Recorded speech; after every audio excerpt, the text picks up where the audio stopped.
9. oktobra ove godine navršava se 130 godina od rođenja našeg Nobelovca Ive Andrića. To je bio i povod da se o njemu govori u školama, medijima, različitim institucijama. I ne samo o delu, govorilo se i o njegovom životu. Ne volim da se o meni govori i piše. Svijet bi trebao da se zanima za moje knjige i ni za šta drugo. Pa i u odnosu na delo, jedva smo kad god u pravu. Čitalac sudi, kritičar osuđuje, vrijeme opet vreba kao troglava aždaja, a nama niko da ponudi ulaznicu. Eto kako je, nažalost, piščeva sudbina. A sve što bi rekao o svom životu, to bi bilo subjektivno i ispod književnog dela. Teško se tu sačuvati od pristrastija, kako bi kazao Vuk. Želeo bih da se to odnosi samo na me, jer ima pisaca koji su vični publicitetu i na taj način lakše uspostavljaju kontakt s publikom. Kami je kazao, uvek je, čak i na optužničkoj klupi, zanimljivo slušati kad govore o tebi. Ko zna, možda je odista bio u pravu.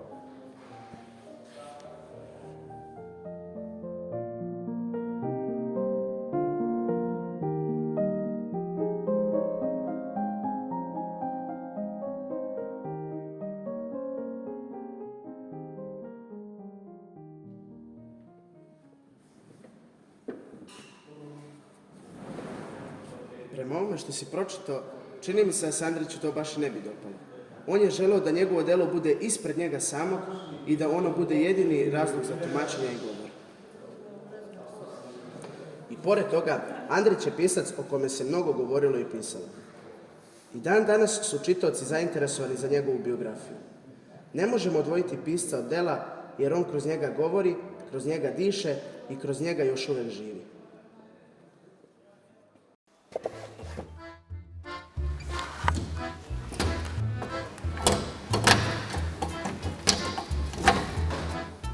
Tokom osnovne i srednje škole, gotovo u svakom razredu čitali smo ponekovo Andrićevo delo. Proučavali smo njegove pripovetke i romane. A sada nas je zanimalo kakav je to Andrić bio učenik, kakve je ocene imao i kako je provodio školske dane.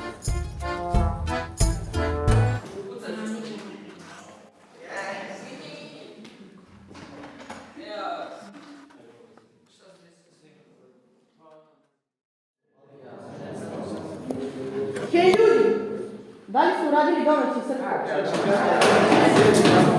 A šta smo imali? Imali smo da se informišemo o biografiji Ive Andrića. Ja sam uradio, ali ne znam šta da kažem ako pita za datum Andrićevog rođenja. Da, ne zna se tačno kada je rođen, ali to je veoma bitan podatak o kome i sam pisac pričao. U godini ovako velikog jubileja valja i o tome govoriti.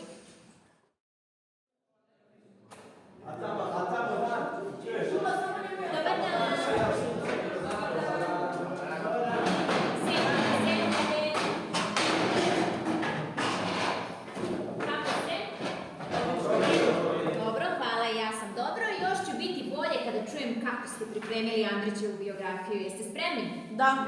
Bravo. Milana, hoćeš ti da počneš? Andrić je rođen 9. oktobra 1892. godine u Travniku. Tako kažu biografije, ali po dokumentarcu koji je sam pisao govori da je rođen 10. oktobra. Jedna od njegovih prijateljica ostaje zapis tome kako je Andrić rekao da je on u stvari rođen u Travniku između 9. i 10. oktobra posle ponoći. Tada je njegova majka bila kod njegovih rođaka u Travniku. Ja sam čak pročitao da se u jednoj biografiji navodi da se čak i u školskim dnevnicima pravila zbrka, nekad se pominjao 9. a nekad 10. oktobar. Ali nema veze što ne znamo tačno datum Andrićevog rođenja. Njegov rođendan proslavljamo cijelog oktobra. Ipak moram da dodam da se nije pravila zbrka samo oko njegovog rođendana, nego čak i od imena. Da, negde će pisati Ivan, a negde Ivo. Ipak, Andrića je mnogo ljutilo kad su ga zvali Ivan, pa je svima oštro govorio da ga zovu Ivo. Nemojte zaboraviti da je pitanje njegovog zavičaja također zagonetno. Ne možemo reći da je to Travnik, jer se tu sticajem okolnosti samo rodio. Možda Višegrad, gde je proveo veći deo svog detinjstva. ili je možda Sarajevo, gde je postajao pisac kakvu svi znamo. Ali ipak mislim da je cijela Bosna njegov zavičaj, jer je puno o njoj pisao i uvek joj se vraćao. Jeste, i sam je rekao da je nekada potrebno otići u tuđe dvorište, ne da bi se rugali komšiji, nego da bismo vidjeli bolje svoje dvorište.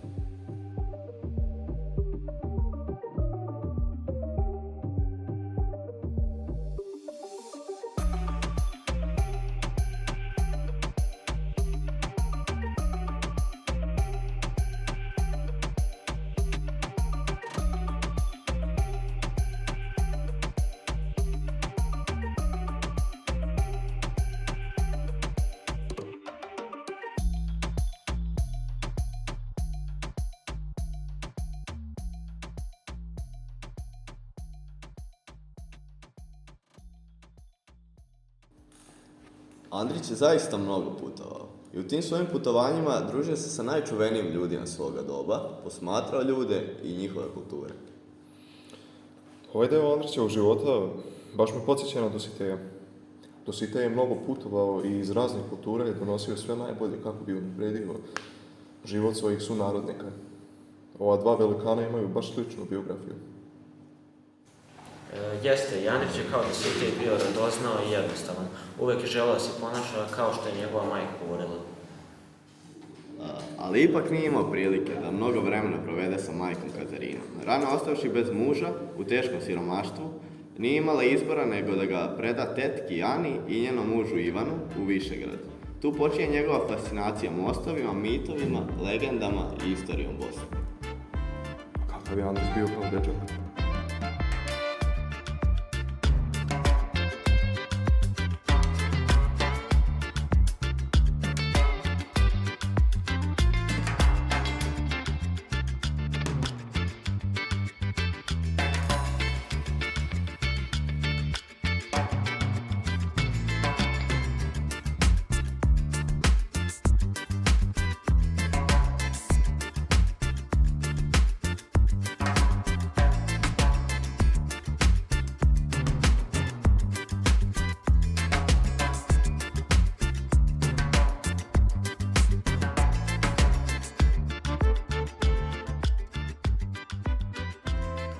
Gle šta radi sve vidi. Gle. Opa! Vidi, majke!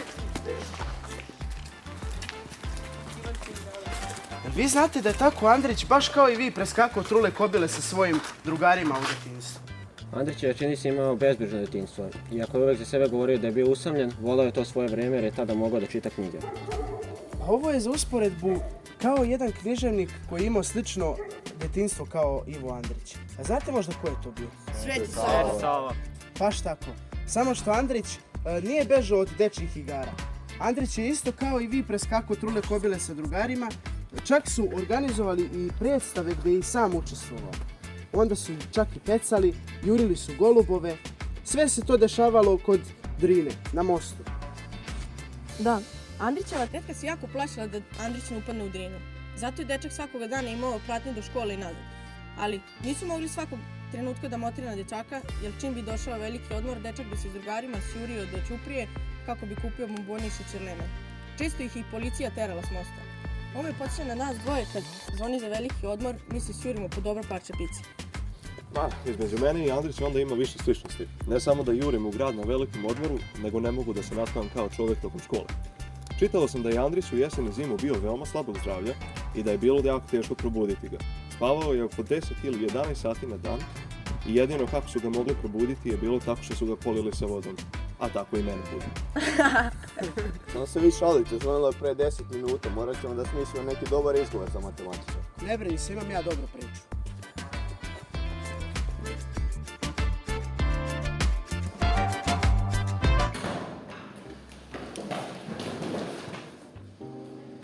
Dobro, momci, gdje ste bili sada? Profesorka, mi se izvinjamo. Izučavali smo život Andrića. I nećete verovati, Andrić i ja imamo potpuno iste afinitete prema matematici. Dobro, dok čujemo tvoje izlaganje, momci, sedite na mesto. A da čujemo sada, kako se Andrić je kao mlađi često imao upalu pluća i zbog toga je često izostao iz škole. Da se razumemo, ja nisam bolestan, ali često izostam iz škole. Tu je uticalo dosta na Andrićev uspjeh u školi, ali najveći problem mu je pravila matematika. Više puta je išao na popravni iz matematike, čak i 1,5 godinu iz matematike. Stankoviću, jel ti to nama nešto najavljuješ? Pa, da, ali ne onako kako vi to mislite. Andrić je rekao da će reformu svog života početi upravo učenjem matematike. Ako može Andrić, mogu i ja. Dobro, onda sad dođe pred tamo pa nam reši ovu jednačinu i da razbijemo mit u matematici.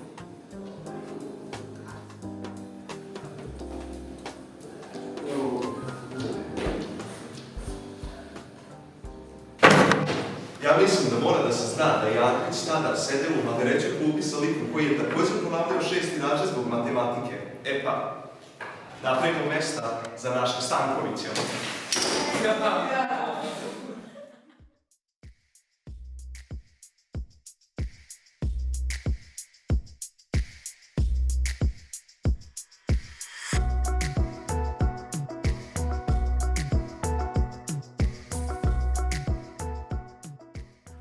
Za razliku od matematike, sa književnošću i ostalim jezicima nije imao toliko problema. Čitao je tekstove koji su bili namenjeni za njega i oni koji nisu bili namenjeni za njegov uzrast. Unosio je, kako on kaže, vrlo teško hranu, ali je ipak imao stomak za to. Najviše me podsjeća on na Dositeja i Svetog Savu, koji su postali jednako veliki umovi kao on. U tinejdžerskim danima Andrić pušta kosu, čita poeziju Viktora Hugoa u originalu, postaje društveno angažovan i piše svoje prve stihove i pripovedačke redove. Andrić je svoju prvu pripovetku napisao u 4. razredu srednje škole, koja je bila potpuni promašaj. To su rekli njegovi prijatelji, no i on sam nije bio zadovoljan. Nije sačuvao tu pripovetku, ali je na pismenom zadatku iz srpskog uvek dobio visoke ocene. Tako je počeo njegov put ka Nobelovoj nagradi.